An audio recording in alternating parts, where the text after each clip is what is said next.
Hello, everybody. All right, welcome. We are starting now after. Hi, Deanne. Hi, Stephanie. Stephanie, I friended you on Facebook today. I hope that's okay. We had a great session today with the. Hi, Suzanne. With the how to win a listing presentation. I hope you enjoyed it. It was really fun for me to give. I was a little panicked there towards the end because it was like, oh my God, how am I going to get this done? And of course, I'm always thinking, that how am I going to fill up an hour and a half, an hour? I only get an hour to do that. I talked to our education liaison already about it. I need more time. I just really do. There's so much that was still left, but let's go ahead and get started on this. We're going to talk today about the listing agreement itself. And so I want to get into this, and I want to make sure that we all understand the concept of what we're trying to do. So here we are. I'm going to give you this kind of quick today. You all have been here before. We're the Greater San Diego Association of Realtors. There it is, all about me. I'd like to thank everybody. I like to thank you for being here. I really do. Linda was saying to me earlier today, she says, you are so appreciative that they come to your webinars. I said, I feel so good. They make me feel good. And it's, for me, it's worthwhile. So it means a lot. Thank you to Jane always. Jane is wonderful. She's the one who keeps this boat afloat. And David, thank you, who between him and Drew, apparently people are editing what I'm saying and making me look good. So anyway, hopefully you're getting the benefit of that. And we talked about this. I'm not an attorney. I do have a law degree. I did graduate first in my class in law school, got the American Jurisprudence Award in real estate. So somebody thinks I know what I'm talking about. That would impress you if you were an attorney, but unless you're an attorney, hopefully it just means that I might know what I'm talking about. I do a lot of defense work, mostly defending brokers. I've been asked by quite a few people to represent them and have declined, but I don't see anybody here that would relate to.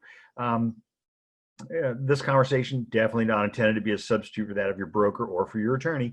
You need to listen to them. You're paying them. They're here to defend you, and they know what they're doing. So, and one of the comments I made in this morning's presentation on winning the listing, how to create a winning listing presentation, was you should be proud of your broker and brag about your broker. I mean, I was with three of the largest companies in San Diego County for almost 30 something years. And I was proud to be there. So, if you're not, there's something you need to get that checked out, but consult with them. Okay.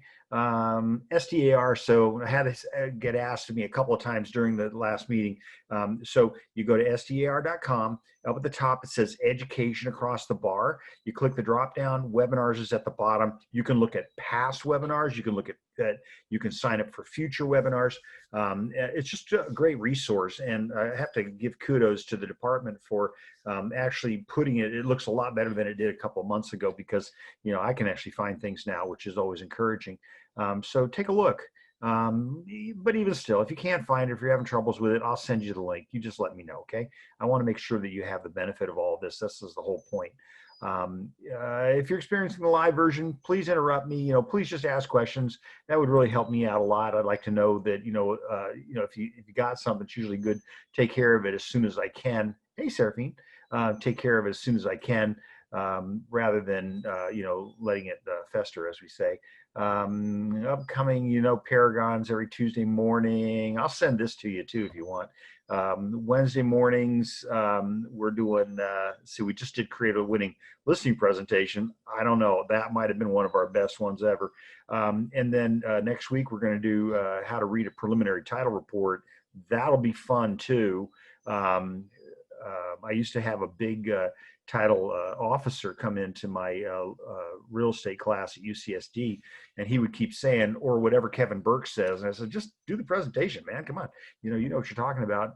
And then after he left, I had to fix a few things. But other than that, we have a lot of fun with that one too. I mean, it may sound like a boring subject, but I assure you, if you attend that, you're going to be glad you did. Okay.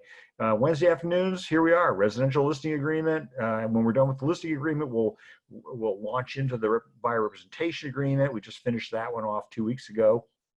Last week, as you know, we did new forms. Upcoming sessions, CRS taxes tomorrow. I'm looking forward to tackling that. And then somebody mentioned, Deanne, was it you that mentioned Glide? Glide, or who was it? Was it Josephina? Anyway, somebody mentioned Glide. Yeah, I use Glide. But when I'm going on a live appointment, I'm bringing forms with me. I want them to sign things. You know, I could always bring my laptop and have them sign things that way too. Oh gosh, you're not gonna. Yes, that way. Thank you, Deanne. See, I listen. You know, Linda says I don't listen, but I listen. Thank you. I appreciate you being here. Okay, every Thursday afternoon, of course, we get into the RPA, which has got to be among my favorite documents. That, the TDS, there's a couple of other winners out there. Let's see. Oh, thank you, Seraphine. I love giving these webinars. These are, I just, you know, and each one is different. And, you know, how many times have I been doing the RLA and, you know, probably 4 or 5 times now over the last year, or I can't be 4 times in the last year. And every time I assure you, you get new material. So it's good. And it's going to change, right? So the next series that comes up will have had the forms updates. So I will be talking about those updates as well. And then we just did a whole webinar on the updates. So if you have any webinar subjects that you'd like us to talk about, I am working on the buyer representation webinar. Buyer consultation, which is where you sit in front of the client and you know, this is what our conversation is going to look like. So I know what you're looking for. You know, I don't care about iBuyers and all this other technology. I got 41 years of people telling me they're going to put me out of business. And you know what? Here I am. Okay. So I hopefully you're as excited about it as I am. Linda says I was pretty passionate today, but I got it in the class. But, you know, I got to tell you, it was just, I was having so much fun. I remember going on listing appointments, and I really miss the fun of doing that. So that was really cool. Anyway, okay, we're here to help you, of course. education@sdar.com. Awesome people. Send us an email. Here is my email address. If you are not on the e-blast that you want, comes from me now, not from anybody else, comes from me, and that'll be every Saturday afternoon. And I'm going to tell you what's coming in the next week, and I'll have clickable links in there. So all you got to do is click on the link in order to get into the class. All right. If you are so send me an email. I'm not going to put you on there unless you ask to be put on there. That's just because out of respect for you. I'm not going to go through the list of names here and do that. And then if you are on the list and you are not getting it, then please send me an email. Say, I'm not getting it. And then let's talk about fixing that. You know, we have some problems with Gmail. A lot of the free emails, we should probably do a class on email, but a lot of the free emails that are out there are, you know, changing their settings and stuff. You know, some of you are probably not old enough to remember AOL back 30 or 25 years ago. You know, they wouldn't let anybody send anything to them unless it was another email person, another AOL person. So, you know, that kind of thing is going on again. So anyway, sign up for this. I promise you it's one email. I'm not going to sell you to anybody. I'm not giving your name away. Even the association doesn't have these addresses. So, so it's personal between you and me. Okay. So let's go ahead in and let's take a look at our subject matter for today. We're going to have some fun with this. Where are we? Where's my screen? There's my screen. Okay. So, I'll start at the beginning. So what we're talking about today, we're going to do paragraph 1, 2, and 3. I saw my notes someplace that said I was doing 1 and 2, but I think I got to do 3 also. And 3 is kind of a big one. It's commissions. And I love to talk about commissions. Oh, everybody gets so upset. Oh, I don't want to talk about commissions. I'll lose my license. Listen, I assure you, I know what I can say, and I know that you can listen to it. And I'm not going to get in front of you and your contract with anybody else. And please, again, do what your broker tells you to do. But we're going to be talking in generic terms about things, okay? We'll discuss hypotheticals, things like that. We don't discuss numbers. So that's going to be up to whatever you want to do, okay? Again, under the advice of your broker. So let's take a look at our document. The document we're talking about, there will be a soft revision to this document. So this one says 12/18, but there will be a soft revision that will come up on June 16th when the new forms come out. Sorry, I get a little bit of my tea. There will be a soft revision that has to do with a couple of COVID things and stuff like that. But other than that, nothing really shocking. The RPA, by the way, the RPA update has been stalled until next year. And I got a call from somebody on that committee just a few moments ago. And I don't know if it was a butt dial. I don't have a voicemail yet, unless it's a really long one. So anyway, so I'll be talking about that. Make sure that you're using the standard forms. Remember that this is to protect you. Nobody reads this stuff. I'm going to tell you, in all my court cases that I'm involved in, and I've picked up 3 Friday night. So, which is, wow, I mean, that's a record on one night. So in all of my cases, nobody started reading this stuff until there was a problem. And then now all of a sudden everybody's an expert on how to read the contract. So, all right, maybe we'll see about that, but okay, that's how that works. So try reading it ahead of time, and here you are. And that's what we're here to do today. So I'm going to go flying forward here. Again, stop me at any point if you've got any questions. We do have a lot to cover, and I'm given an hour, and I don't know how much time, hour and half, I think. I don't think I'll try to get done before that. This is the residential listing agreement. Please use the standard form in the industry. This is that standard form. Exclusive authorization, right to sell. Remember, there are 3 different types of listing agreements. And so we have the exclusive authorization and right to sell. That's the most powerful one that protects you the most and assures that you're going to get paid in a transaction. We have the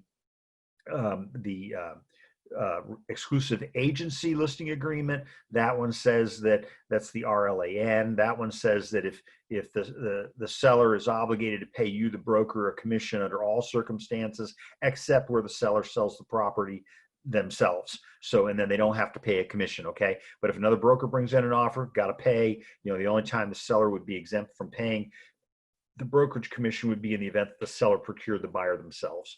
Okay, and then finally the RLANN, which is the essentially the open listing form, says we're pretty much going to put it in the MLS for you, and you're on your own. So limited service, I guess we call that, for lack of a better term.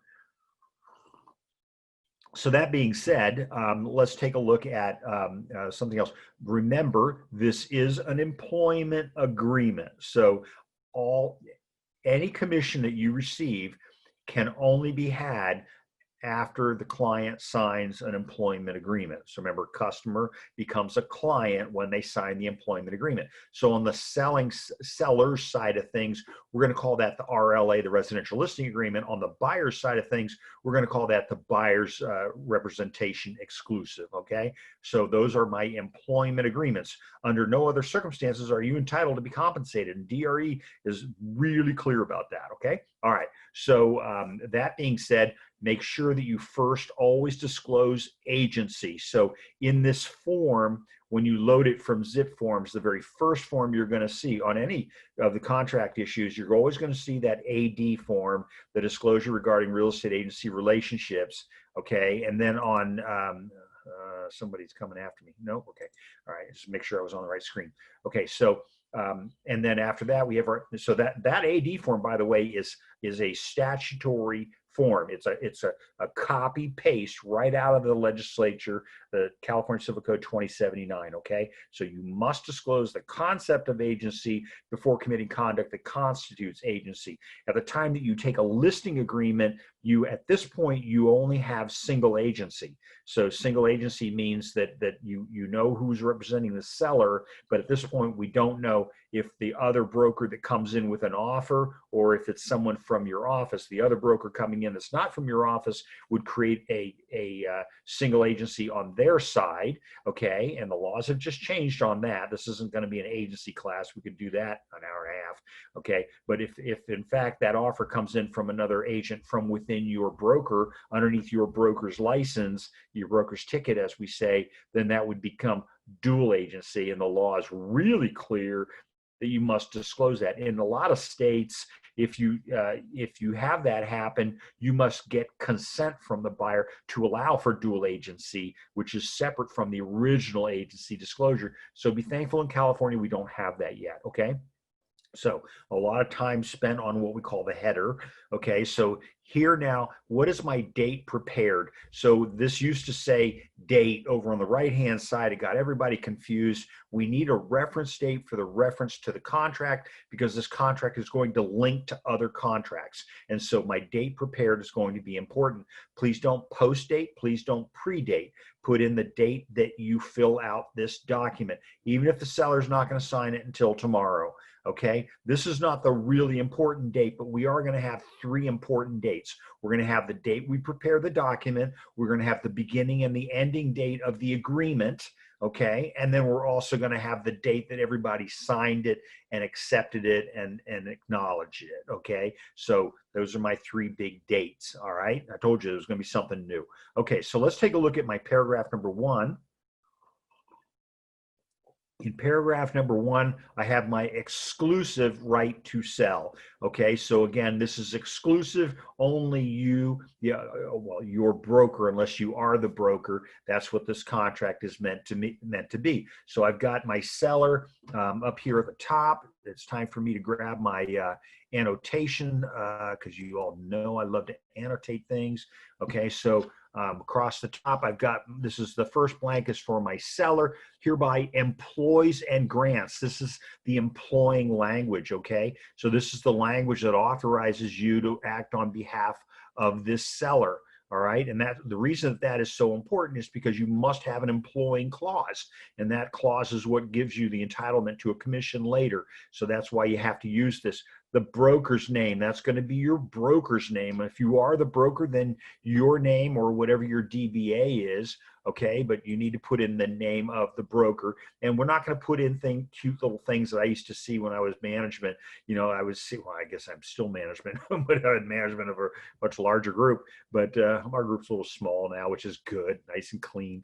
But great big groups, people. And then we get these agreements that would say, you know, our company name, and then it would have a slash, and it would have the agent's name after it, like as if it, you know, the agent would be thinking that they could run off with the listing. You know, listen, the listing belongs to the broker. It doesn't belong to the individual agent. If you don't like that, become a broker, okay? That's simple. I'll help you do that. In fact, we're supporting that right now. We have a bunch of classes on.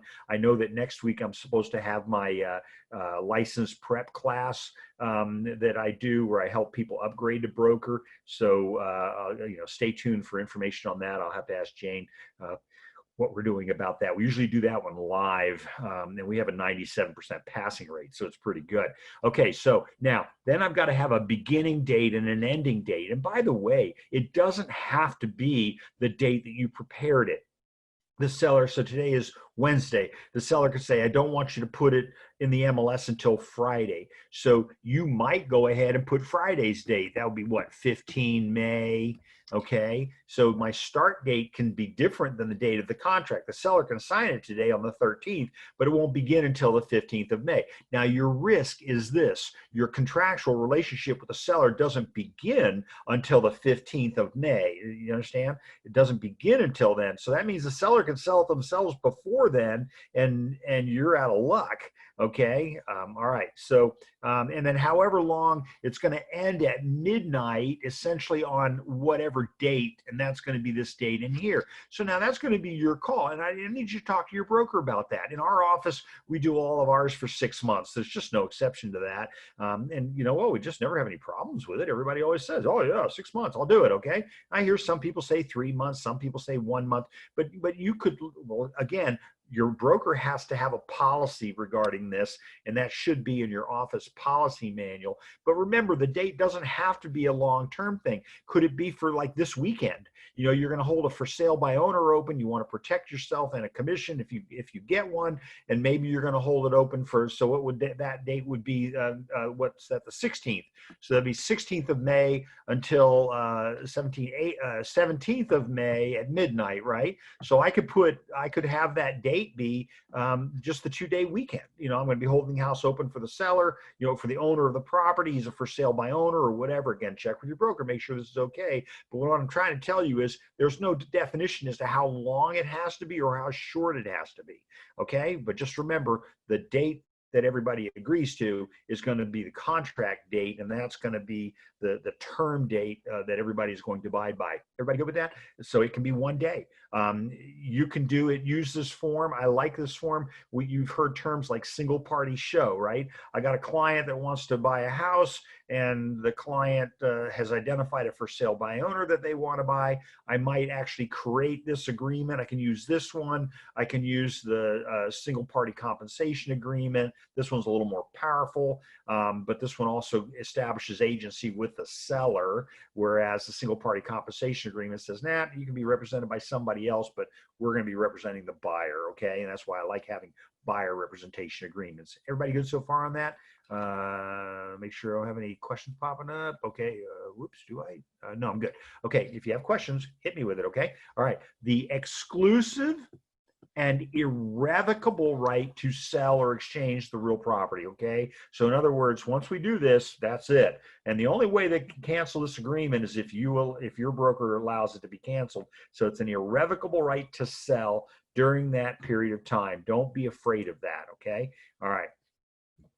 Described as, I need a property address. Remember, this is the property address. It is not the legal description of the property. Most states recognize the fact that you can have a property address as an accommodation, but later on we're going to need a legal address. Oh, legal address might be my APN number, right? So an APN number is like the thumbprint of a property. No two properties have the same APN number. So that would be my legal description, at least for purposes here. Later on, title will come back and come up with either a meets and bounds or a geological survey or one of the other things that you learned in Real Estate 101 as far as legally describing the property, okay? Everybody good so far? We're excited. We're getting through paragraph number 1. It could be a manufactured home, in which case I'm going to check that box and I'm going to add the manufactured home addendum. Okay, that way I can, because this agreement is the same for all of these listings except for some adjustments, which is going to be covered by the addendum. Same thing holds true. It could be sold as part of a probate, conservatorship, or guardianship. Once again, see the addendum. Okay, so that way, because we found that a lot of our language was redundant across all the forms, and so we figured why not just create one document and then just attach addenda as was appropriate. Okay, that way you don't have to keep changing this language. Okay, let's take a look. We're going to go into paragraph number 2. No questions on 1. Again, if you have questions, please hit me. This is a good time. Let's see. Listing price and terms. Please. So remember on my previous screen, I got to show you this. I can't tell you how many DRE reviews I've done where I've gone in and there was no date in here. The law is really clear. You must have a termination date. You must have a beginning date.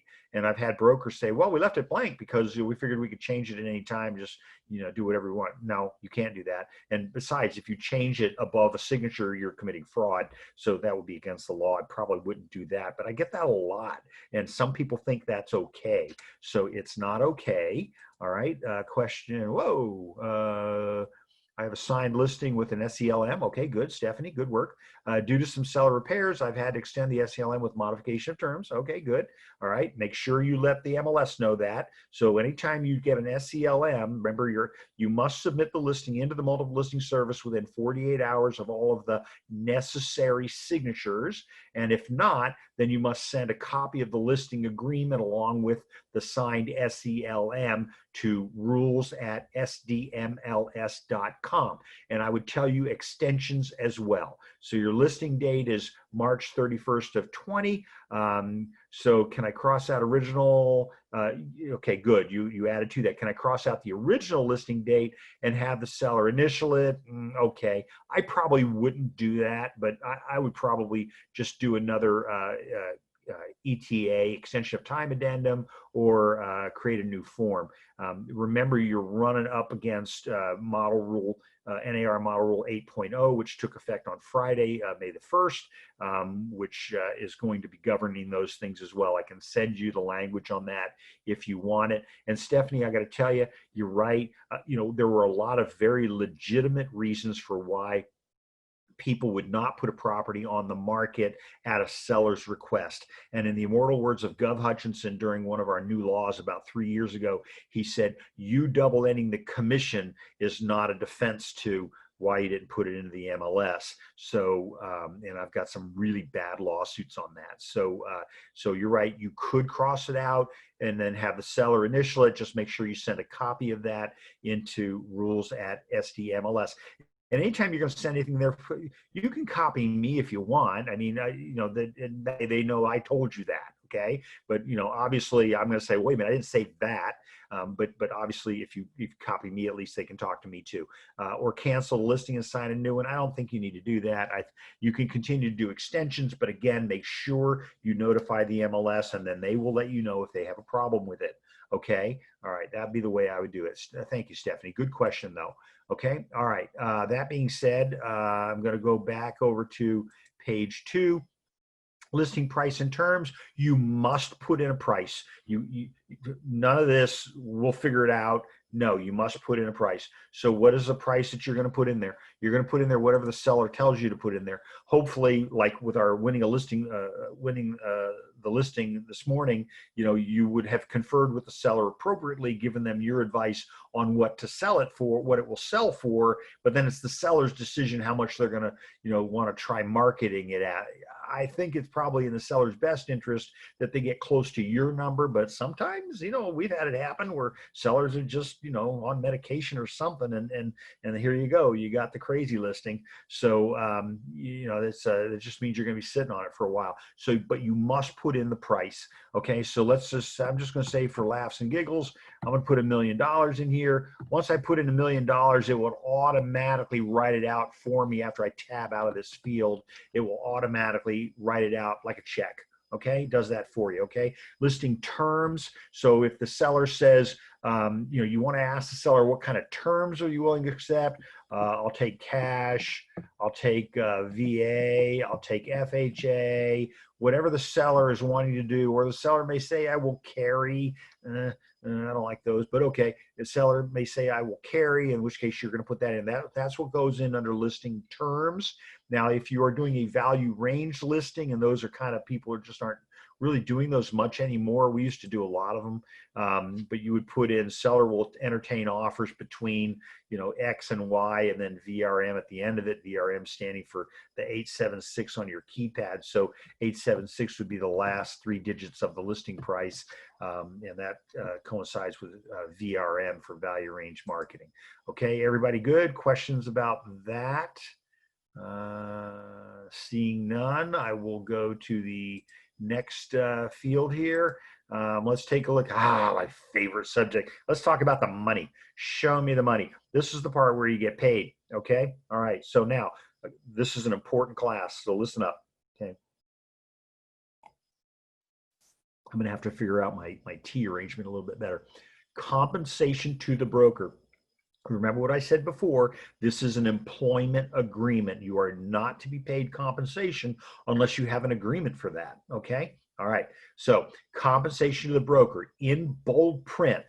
Listen, when we put things in bold print, that means you need to be paying attention to this. And so this is required. This language is specifically required by the Department of Real Estate in our listing agreements, whether the seller listing or the buyer representation agreement.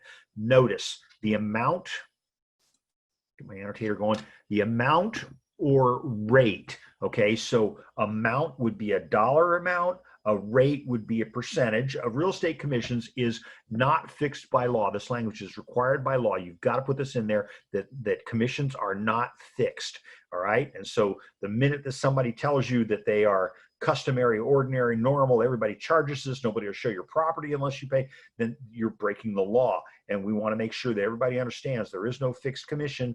I got people that get really good commissions on their listings. I got people that, you know, that we counsel to get them to that level. We don't really, kind of running out of people that are fighting it. Everybody gets their listings in our office anyway. So they are set by each broker individually, okay? Remember, commissions are personal to the broker. So they are personal and they go to the broker. They don't go to you. They go to you, or if you're the broker, they go to you again, but they go to your broker, okay? Your broker is the one who gets the commission, and we need to understand that they are not set. You know, there is no collusion. No two brokers, you know, with different companies are going to get together and say, hey, let's agree to make only charge this much. You know, I mean, that's price fixing. That is Sherman Antitrust Act violation. I told you I knew what I was talking about, right? So we are not going to have that conversation, okay?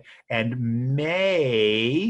I'm going to circle that a bunch of times, may be negotiable between the seller and the broker. And I get this. I have this fun with sellers sometimes where they say, you know, well, will you do it for less? You know, because I always show up at you'll notice that down here, there's no figure in there. The law says we can't create that in the form.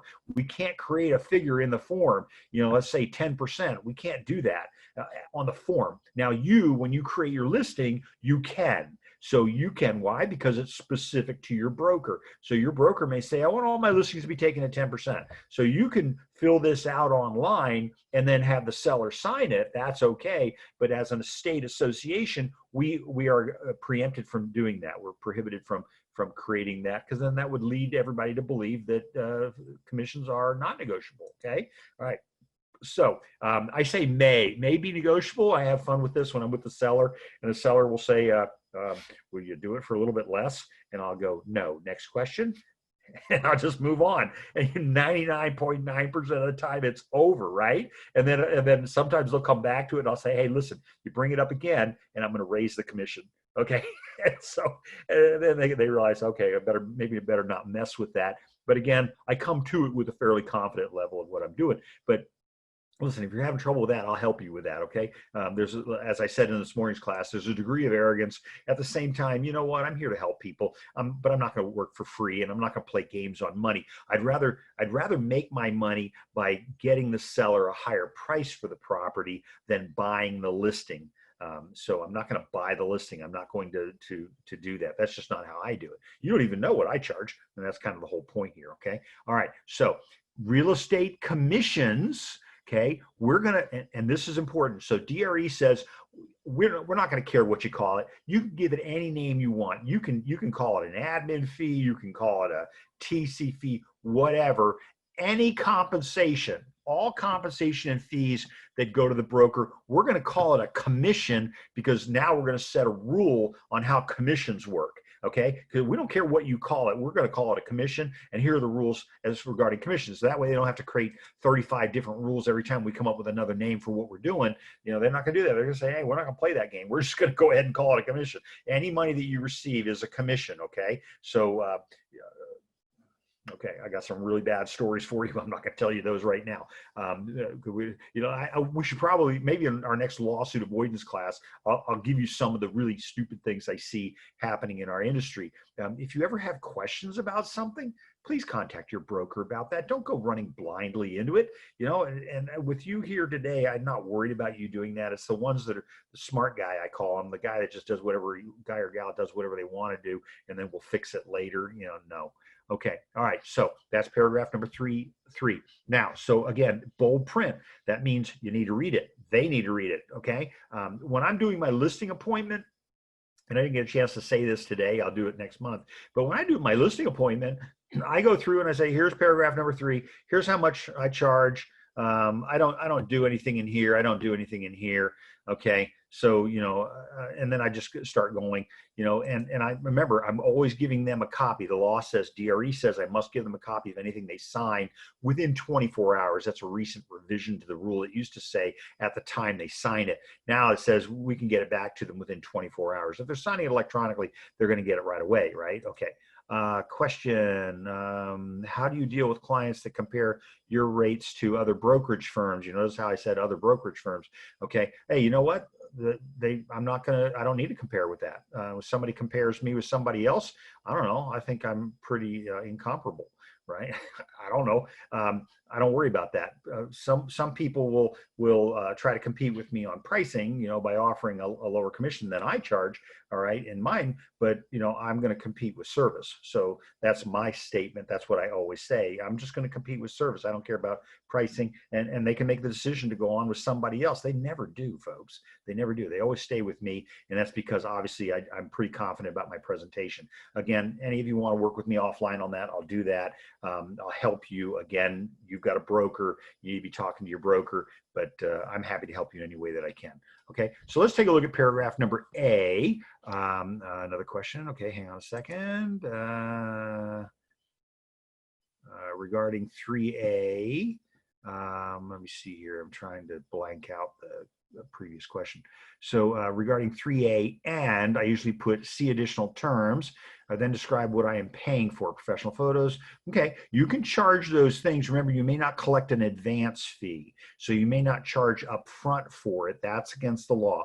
So no advance fees, and here, good, no secret profit, right? If you have a relationship with any of these parties, like a kickback or some kind of business relationship, make sure that your broker's aware of it. Make sure you disclose the relationship. Okay, so staging, I would definitely be careful with that. I had an agent who put 20 grand into staging a property, and the client sold it and didn't pay them, and then there was a lawsuit over that. So again, check with your broker. You need to have a contractual relationship. So remember, you are in the business of selling real property, not personal property. Okay, you are in a service business, so just keep that the way it should be.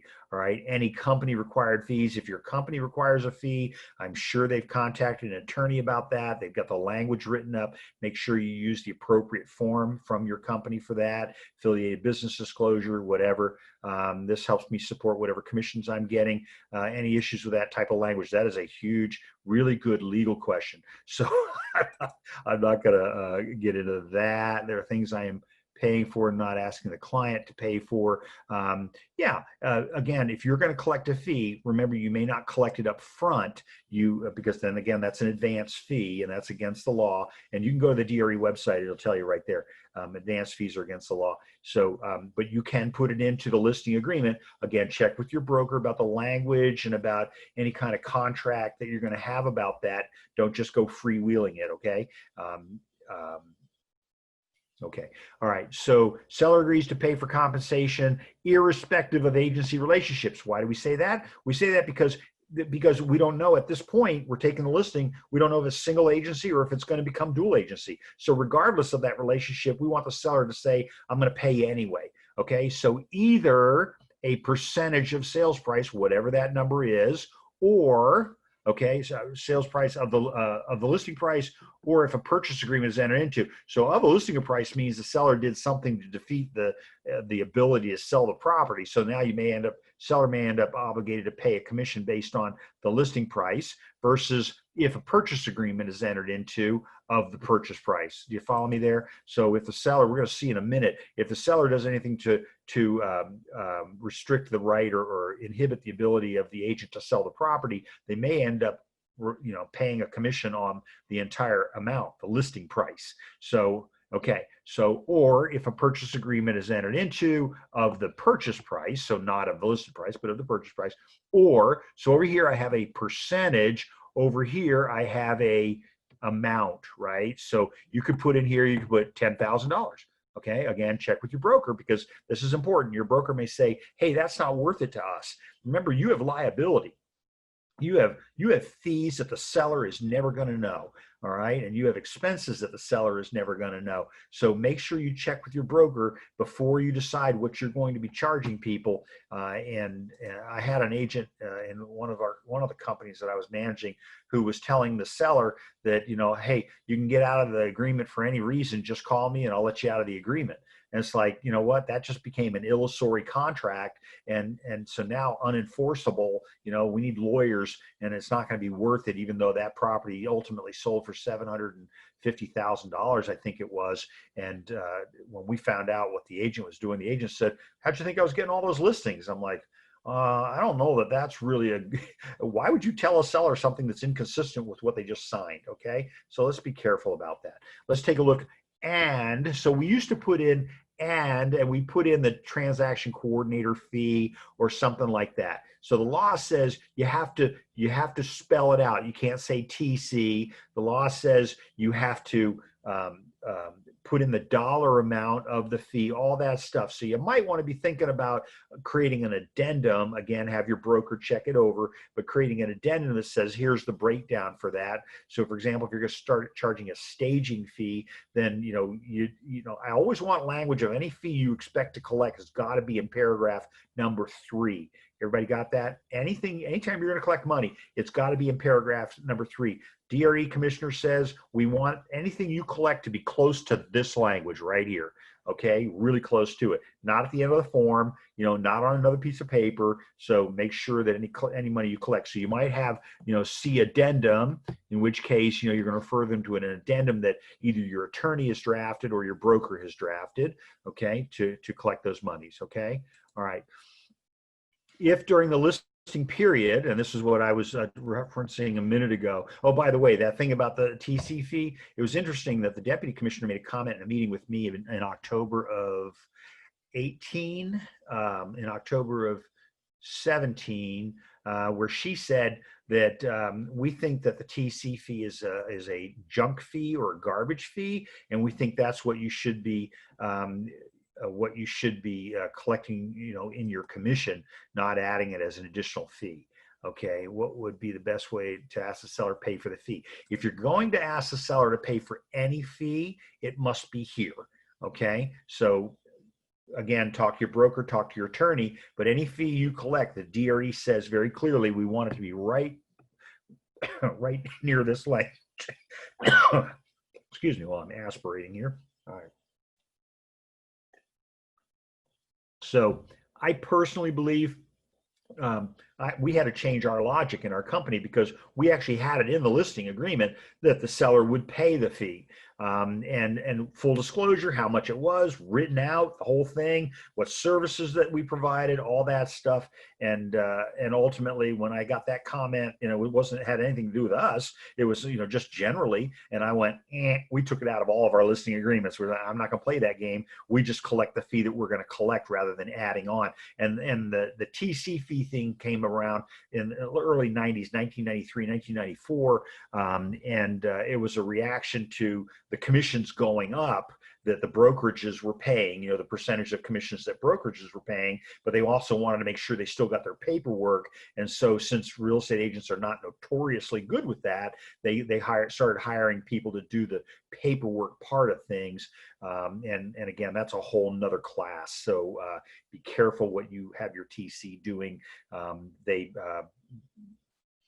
do sometimes more than they're supposed to be doing. Like us, they just want to be helpful, right? So you can overreach, okay? All right, so if during the listing period or any extension, the broker, cooperating broker, seller, or any other person procures a ready, willing, and able buyer, you've heard that language before, whose offer to purchase on any price and terms is accepted by the seller, provided the buyer completes the transaction, so it has to close, or is prevented from doing so. I just said that a minute ago, prevented from doing so by the seller, the broker is entitled to compensation whether any escrow resulting from such offer closes during or after the expiration of the listing period. In other words, if your listing expires today and the transaction is closing on next Wednesday, you're still going to be compensated. But this was the key language I was talking about a minute ago, unless prevented from doing so by the seller.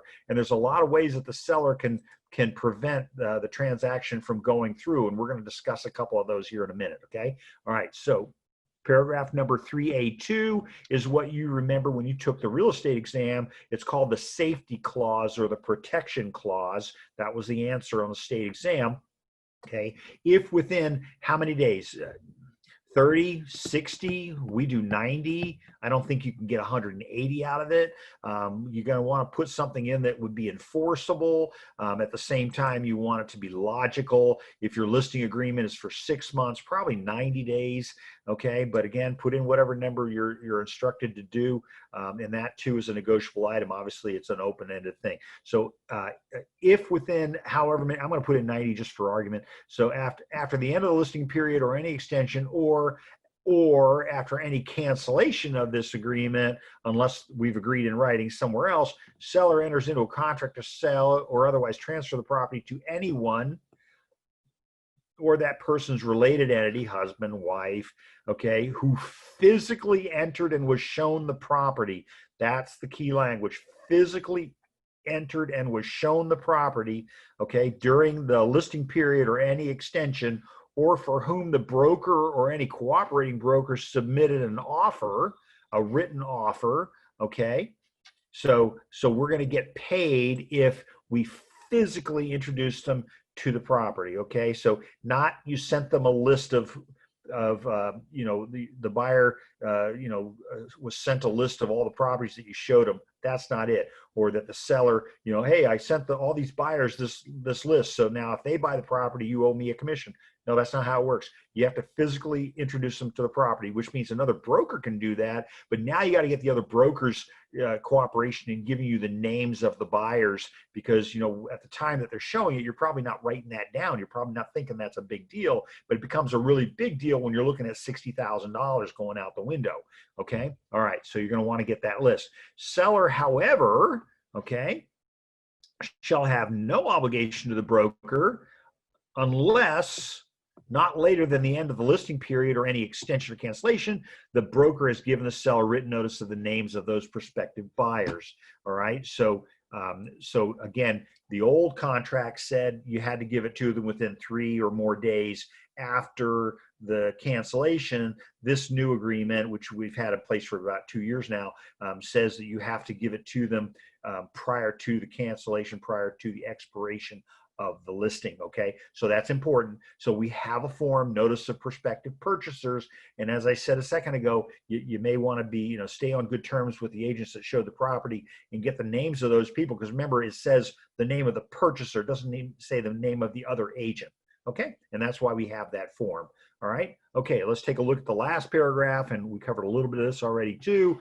If without the broker's prior written consent, written express consent, the property is withdrawn from sale, conveyed, leased, rented, they put a tenant in it. How many times have you had this happen where owner comes along and says, I'm tired of selling the property, I'm just going to put a tenant in it? That is usually the death knell of the listing. Okay, and so now the seller has interfered with the agreement between you and the seller, your broker and the seller. Okay, otherwise transferred, or key language, or made unmarketable by voluntary act of the seller during the listing period. Okay, so the seller's going to owe you compensation. That's what this whole paragraph is all about. Paragraph number 3A is all about compensation. Everybody good? Questions? I think I answered, Maria, I think I answered your question about that, how to get the TC fee. Again, if you're going to do it, check with your broker. If you're going to do it, it's going to need to be up here, close to this language, right about here where A is, or I'm going to show you a place after this here in a second. Okay, so let me get my graph going again. Okay, so or whoops, question.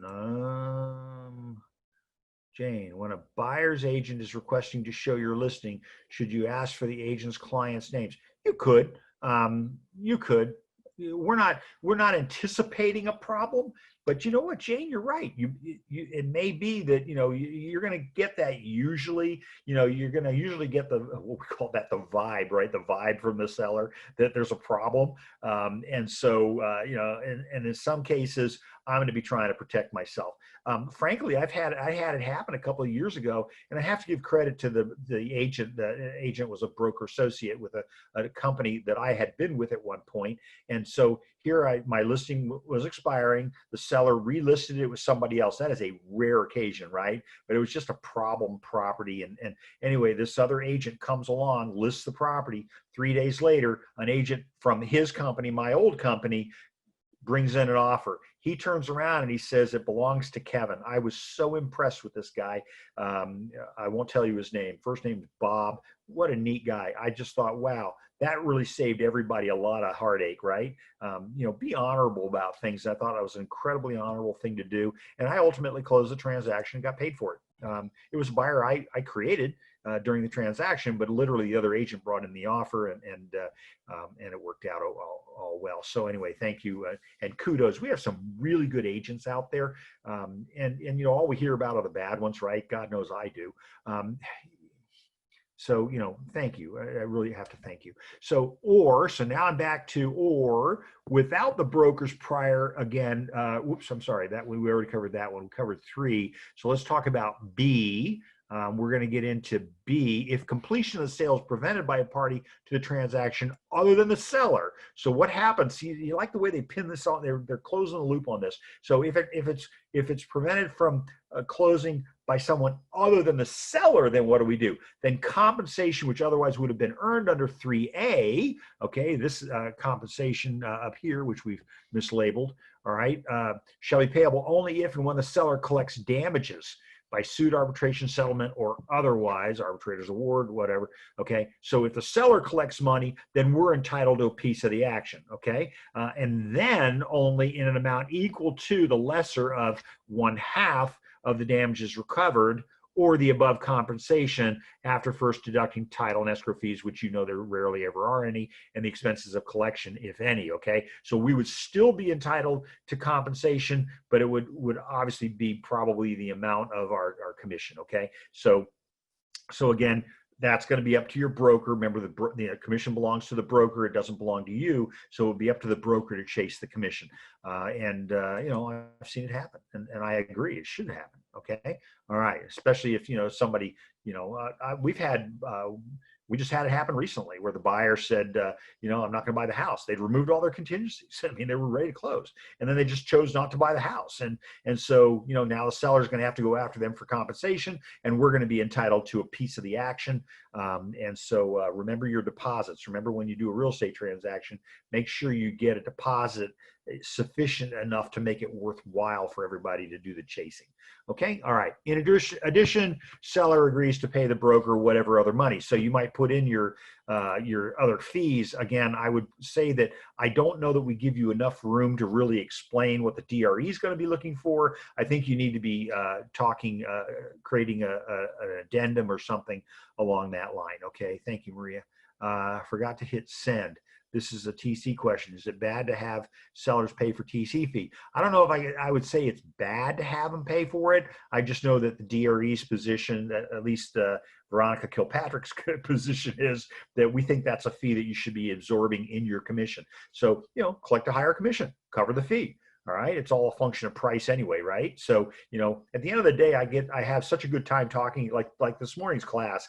My mind, I just blown my mind this morning. What a great class. And I don't care, you know, and the seller doesn't care how much they're paying you. The seller really just cares how much they're making. And so, but they tie that with how much they're paying you, but it really shouldn't be that. It should be you getting them more money for the property than they would have gotten otherwise. And it's clearly going to eclipse anything you're going to charge. So get what you think you're worth. Right? If you think you're worth nothing, then you get nothing. Okay. But you know what? I think you have value, and especially you take the time to do these classes and go through all this. I want to make sure you get paid. Okay. That's kind of the whole idea here. All right. Let's take a look at paragraph. And thank you. Who's that? Deanne? Who asked that question? Deanne. Yes. Thank you, Deanne. We don't charge, let me say it this way, we don't charge a TC fee anymore. We charge our agents for it because we pay our agents pretty well. So we think they should pay it, all right? And based on whatever, you know, they're doing, I don't know how Linda's got it arranged with them, but we never have an argument. But, you know, we're paying them pretty well. So they're willing to cough up a little bit of money knowing that they're really getting the lion's share of things. So, and that was part of the problem that we had back in the 90s was, you know, people were getting 90%, 95% commission splits, and God, we never had any idea they'd be getting 100. So we had to figure out a way to make sure we got our paperwork, because there really wasn't anything in it for us, because we were giving them all the money anyway. Well, then the agent would go on the listing appointment and say, I'm getting all the money anyway, so I can reduce my fees to you and this and that. And so we just stopped being about professionalism and started being about price cutting. So that being said, okay. All right. Again, we're gonna have a whole class on that. Seller has been advised, D, of broker's policy regarding cooperation with and the amount of compensation offered to other brokers. So we have that clear cooperation. We work with each other. We agree we're going to compensate each other for services, things like that. Okay. Broker is authorized. This is the seller saying the broker is authorized to cooperate with and compensate brokers participating through the MLS by offering to MLS brokers out of the broker's compensation. So you'll have people say, well, up there on paragraph 3A1, you put in 10%, and then I got to pay the other broker too.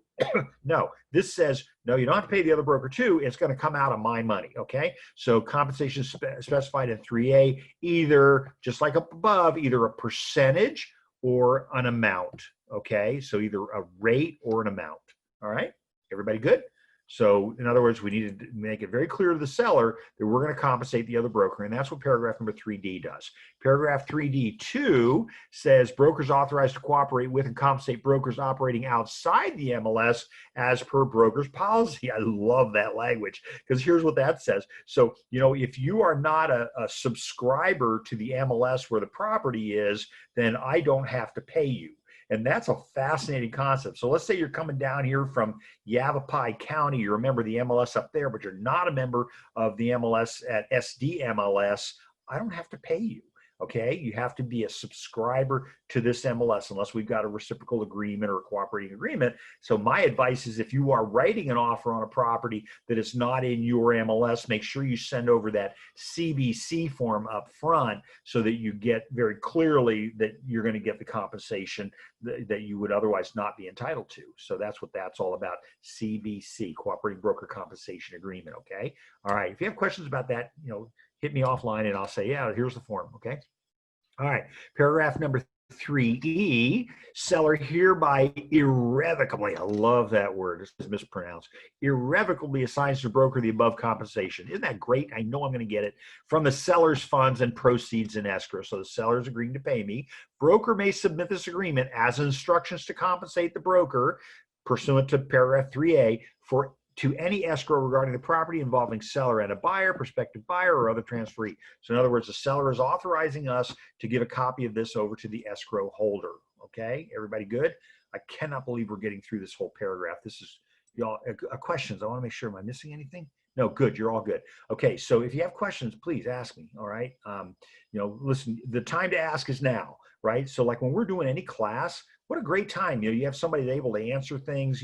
Again, this is just I'm a practitioner like you. I'm happy to answer these questions because sometimes these things will come up at another time. But, if you think of it, let's hit it now, okay? It makes it easier for you. All right? Okay, so looking at paragraph number 3F, and I'm going to go ahead and turn on my annotations again. So looking at paragraph number 3F, seller, so number 1, seller represents that the seller has not previously, listen, I want you to really pay attention to this, because this seller represents that seller has not previously entered into a listing agreement with another broker regarding the property. All right. Okay. Think about this. What would happen? Can the seller list their property with you if they were already listed with another broker? Yeah, they can, right?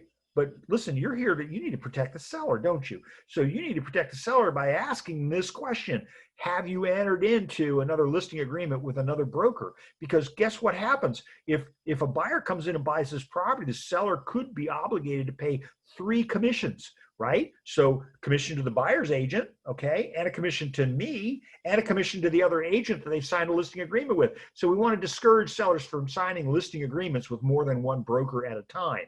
All right. So in all fairness, we don't want to catch a seller at this. This would be a horrible situation, right? But in all fairness, you have to ask the question, have you entered into a listing agreement with another broker regarding the property? And if so, tell me who it is. Okay. And then I need to find out what's going on with that. Now you're going to have that happen where sometimes the seller is going to say, well, yeah, but it expired.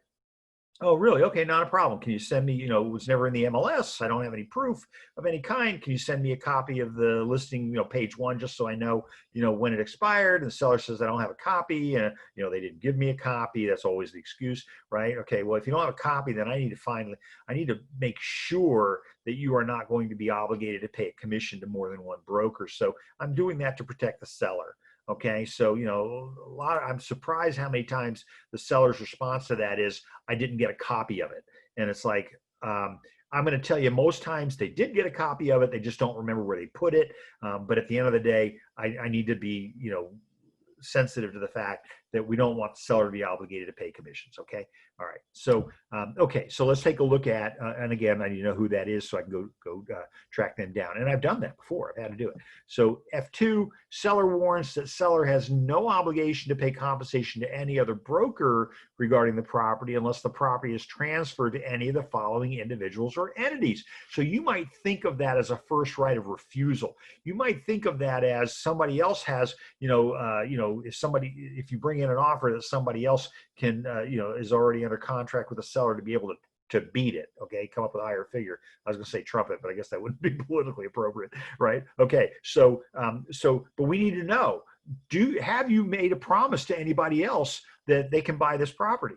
So, and here's why. So let's say you go down the path, you spend a lot of money on marketing, and 2 weeks later, seller's tired and you haven't sold the property yet, probably because it's overpriced. And then he says, well, you know what? I had a deal with Bob that I would sell Bob the property if I didn't sell it, through you, within a period of time. It's like, well, yeah, but my listing says 6 months.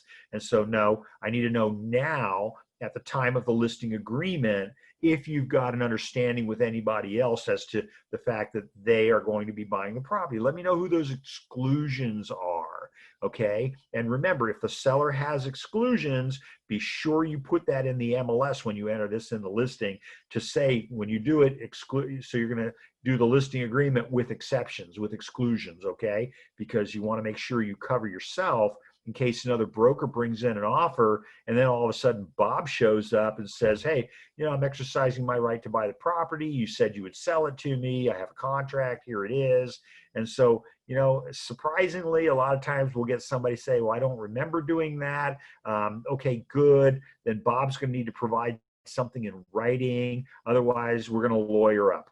Okay. We're going to make sure that, we're not just getting taken for a ride here. So, the seller, by paragraph number F2, says they have no obligation to pay anybody else. So listen, don't be afraid to ask the question, because it is so much worse when Bob shows up than it is if you ask the question up front. Have you made an agreement to sell this property to anybody else?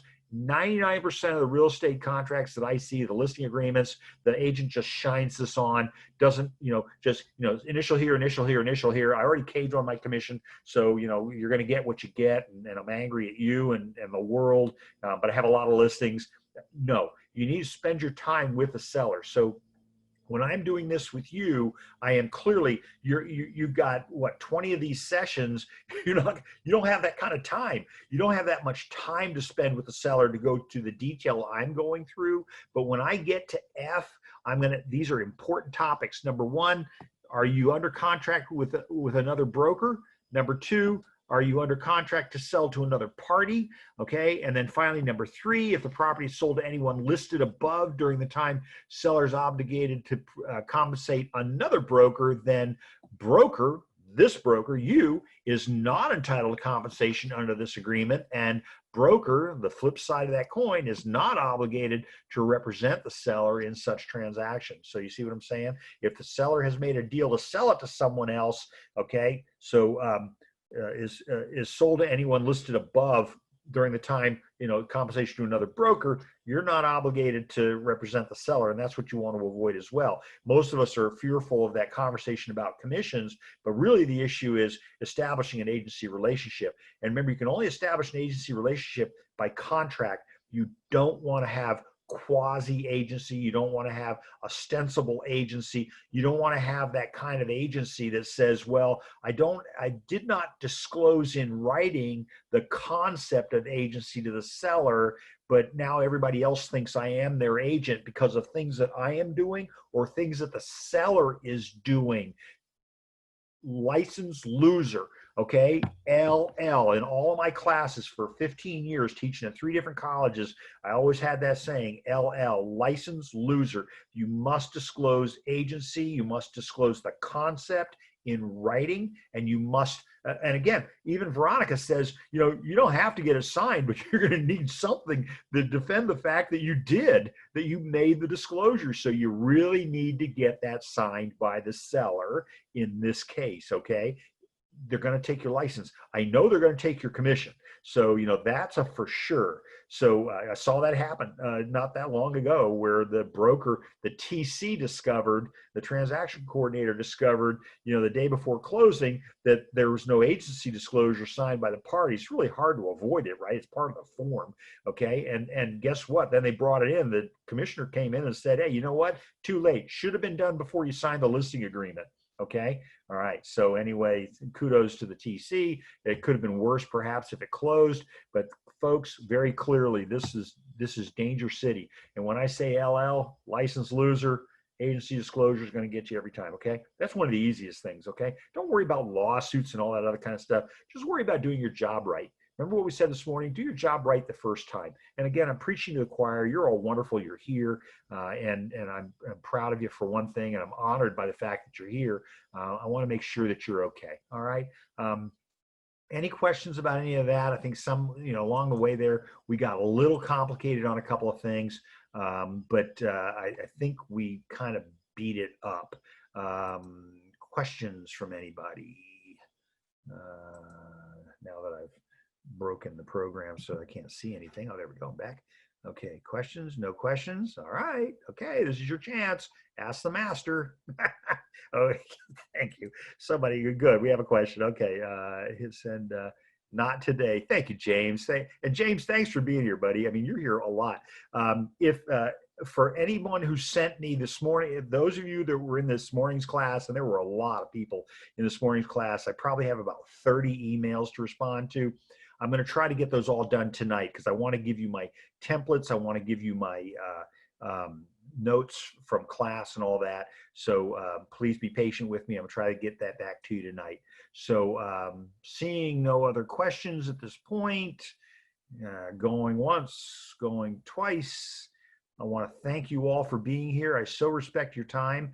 I got done a couple minutes early. I'm really surprised I did because we're going to have to cram some of these sessions together. Our goal at the education department is to get all the classes done, to get the RLA and then the BRE done within a quarter so that we can recycle, start over again the next quarter. Again, you're not getting a tape, you're getting it live. So each situation is going to be based on information I've got, litigation I'm working on, or new legislation. And clearly, by the time we roll around to the subject again, we're going to have a new form, and we're going to have some more input on those things. So what should you do if the seller says listing's expired with the other agent, but you check with the agent and it hasn't expired?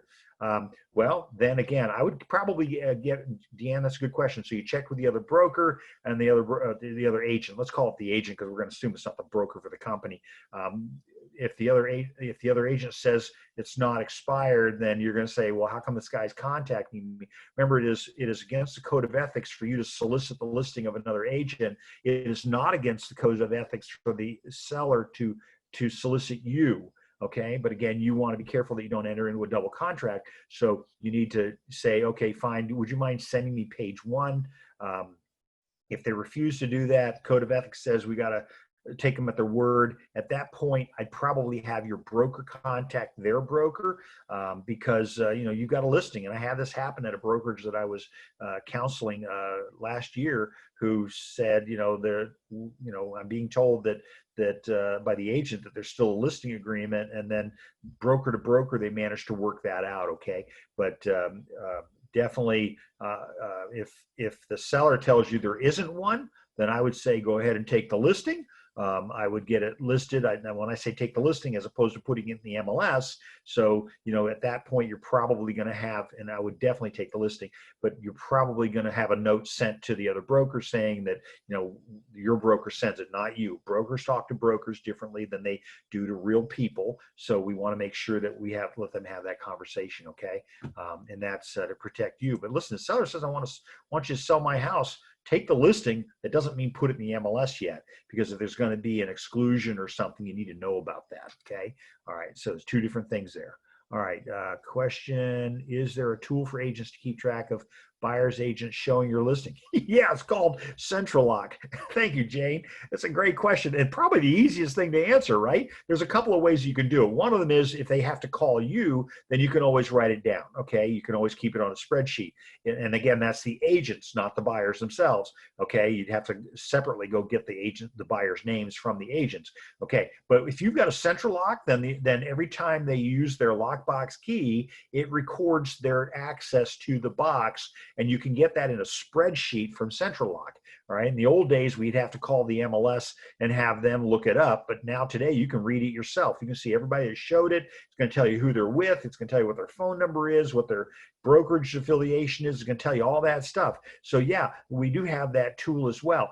If you're using the push button box, one of the, the old push buttons or contractors lock boxes, we call it, you do not have that protection.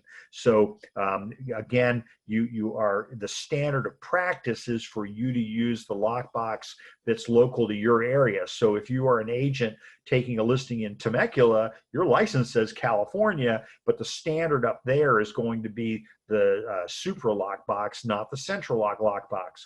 Okay, all right. So if you took that listing, you would have to put it on a Supra box or a Central lockbox. There are some other rules, by the way, and that is that if you put it on a box other than the box that is recognized in the area, then you have to be available. NAR model rule says you got to be available within 4 hours to respond to an inquiry on accessing the property. But again, yeah, I love that central box. It came out of San Diego. It's a national box today, but the story on it is pretty political, but really powerful. And it shows to the fortitude of the San Diego Association of Realtors that we have created a central lock. We handed it over to Carr. Carr said too much for us. Handed over to NAR. NAR went in and actually defeated the patent that was currently being held on lock boxes by Supra, which had been bought by GE. So anyway, kudos to them. The central box is our box. It's used all over the country. It's used everywhere. I mean, there's a handful of places that are still hanging on to old contracts with Supra, but I love that box. It's a great box. And yes, you have the ability to read who's been using the box. That's why the ticket for lending your lockbox key is $2,500. So you can pretty much be assured that whoever accesses that box is that person. Otherwise, that's a pretty big ticket. Okay. On 28 listing terms, you said cash carry note on 2B. I'm sorry. You said cash carry note. In the past, I've used that for pre-planned price drops. 14 days and 28 days. Okay, you could, James, write in, as long as it's in the listing agreement, and I don't know how much room you're going to have for this, but seller agrees in the listing agreement to drop the price by X, after no offers within 14 days. Yeah, you could check with your broker about the language your broker wants to have in there. But I agree with you. There's stuff I was doing back in the 80s. I wouldn't come close. We used to write paper. We used to carry notes. We used to do all kinds of stuff. Wouldn't touch it today. Get an attorney, let them handle it. But this is probably one of those examples would be, if you're going to carry paper or do something like that, definitely have your broker look at it. They may want you to talk to an attorney. And then as far as price drops, so you're going to do incremental price drops. Yeah, we used to do that. We used to say, okay, fine. You want this crazy price for your house. We're not going to wait for the market to come to it. I've had sellers say, I want $1.5 million for my property. And I say, it's worth $1 million. And they say, yeah, I know, but I want $1.5 million. Okay, we're going to do a 10-year listing. And they go, what do you mean 10-year listing? I say, well, I need 10 years because it's going to take 10 years for the market to get to $1.5 million for your property. I'm not interested in wasting my time. So so hopefully, James, I think I answered your question. So yeah, I would talk to your broker about how they want to do that and maybe talk to counsel about that, because I want to be careful that, again, it's not pre-printed language.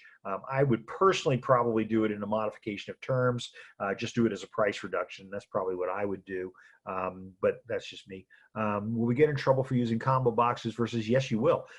So great question, Deanne. If you're using a push button box, a combo box, here's the problem with the combo box. You have no record of entry. So, your risk is the seller sues you for not securing the property with the appropriate lockbox in the area. It's kind of like people right now violating the stay in place or shelter in place or martial law or whatever we're calling it. You know what? You don't have E&O coverage for that. Because guess what? You're breaking the law. People are showing property, in contrast to the law. And so, we have issues with those kinds of things. Now, this is not going to go to that extreme, but the problem with those combo boxes is you have no way of monitoring who's actually accessing the property. So, unless you're going to go there and change the combo, after everybody shows it, how are you ever going to know who it was? And that's a problem. It creates issues. And I feel for you. Those boxes are not cheap. Okay, if you're looking for boxes, hit me offline here, and I'll give you some hints on how to do that. How do you feel about agents who request temporary one-day codes because they don't have Sentry access? Okay, but listen, I'm going to make them go through hoops. All right, and this happens because we have people coming down from other counties to sell property here. I'm okay with that. We're realtors. We're all realtors together. All right. But I need them to prove that they are who they say they are. So my first question to somebody calling me up and saying, I want a one-day code, I don't know if that's a buyer. I don't know that, and because listen, buyers are getting cute. They're getting savvy about stuff. So buyers, somebody calls you on the phone and says, I need a one-day code. You go, hey, who are you? And they give you their name, right? And so you go, okay, good. What's your DRE number? I don't know. I know mine's 010000175. I was like one of the first licensees in California. That's not true. But anyway, a long time ago, if they don't know their DRE number, then I'm like, oh, okay, fine. What's the telephone number of your brokerage firm? I don't care about what your mobile phone number is. What's the telephone number of your brokerage firm? Who are you with? I need proof. Okay. And listen, if they're fake, the fact that you asked 1, 2, 3 questions, they're gonna hang up on you, which is good. You don't want that, trouble anyway. So yes, I one-day codes, I like them. They help me sell the property, but at the same time, I'm going to make a one-day code for one person, a second one for another person, and do not ever give out your contractor code. So on your central lock box, you have a contractor code. That number opens up all of your boxes. So once you give that number out, anybody can access the property. Okay. So all that does is something you might give to a painter, hence the contractor term, somebody that's going to access the property, like for a week or so. You may want to do that, but I think you could still assign one-day codes for 5 days and let them have that. Okay. If they can't get their job done within 5 days, then they need to, talk to you again. Okay. So great question, Deanne. Great question. You always have good questions. So yeah, temporary codes. Okay. I get it. It's part of it. I'm going to show property. I don't show property anymore, but my agent's going to show property up in Riverside. And they may call up there and get a one-day code. I assure you, people are not going to go to the same level that we are as far as verifying that they are in fact a licensee, but I owe it to the seller. And remember what I said to you before, we find that sometimes we have to defend ourselves from our own client. Sometimes our own client comes after us. And so guess what? Me just giving a combination and then you get a complaint from, one of the HOA saying, hey, you can't move out without letting us know. And you're like, what are you talking about? Yeah, the person you gave the one-day code is moving all the furniture out. All right. Trouble. Okay. All right. So I can come up with a couple of things. Linda says I should write a book on all the things that could possibly go wrong in a real estate transaction. And so our job, yours and mine, is to have these kinds of conversations and to cover those eventualities. Okay. So we had a lot of people today on our presentation. I would have liked to have opened it up, allowed a talk. That's a feature that I've discovered how to use, where I can actually make it so that we can converse back and forth live, talking to each other rather than Q&As. But we did have quite a few people in here. So thank you all. I very much appreciate you being here. And if I can do anything for you, remember again, let me pull up my, where's my